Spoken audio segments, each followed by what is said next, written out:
गठबंधन के बनने से भाजपा पूरी तरीके से डर गई, घबरा गई और भाजपा को यह समझ में आ गया कि अभी तक वो ये तमाम पार्टियां अलग अलग चुनाव लड़ती थी, वोट बढ़ जाता था तो बीजेपी सीटें जीत जाती थी, सरकार बना लेती थी। सारे एकजुट होकर अगर चुनाव लड़ते हैं तो भाजपा की सीटें कम होती हैं और भाजपा हार के नजदीक आ जाती है और लगभग हारती हुई नजर आती है।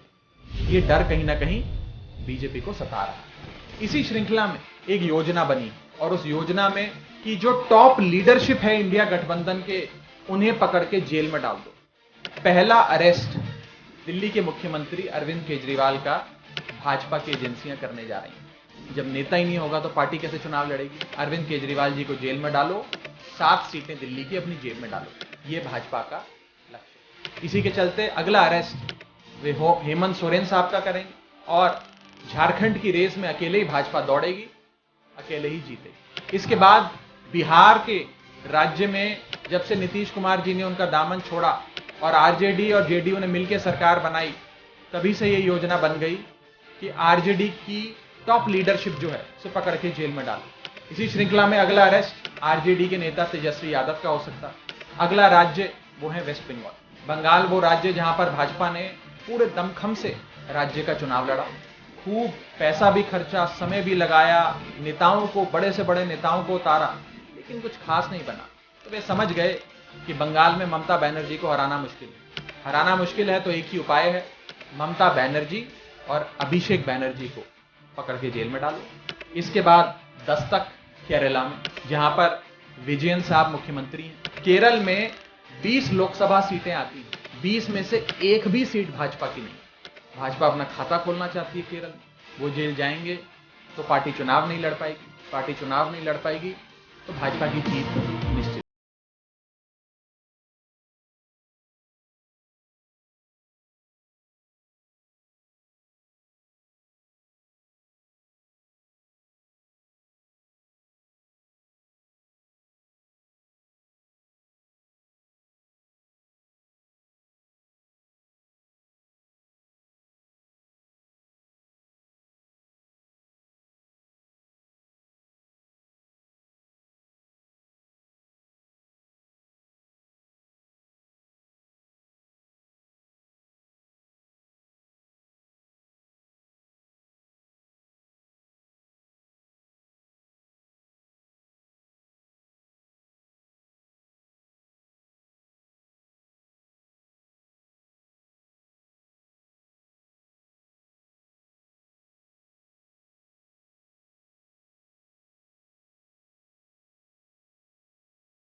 सब्सक्राइब कीजिए, साथ ही देश रोजाना की खबरें सबसे पहले देखने के लिए प्रेस कीजिए बेल आइकन।